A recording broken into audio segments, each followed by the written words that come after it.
As we take a moment to explore the fascinating world of DNA, we find ourselves delving into what makes life as we know it so unique. DNA is truly the blueprint of life. But what happens to this precious blueprint when it gets damaged?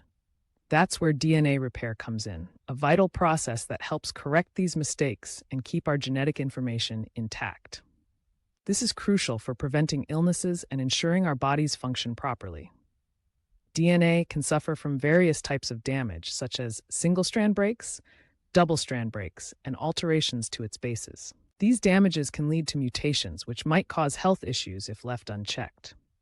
Thankfully, our cells are equipped with numerous repair mechanisms. Processes like base excision repair, nucleotide excision repair, and homologous recombination work tirelessly to mend these issues, allowing our DNA to remain stable and functional.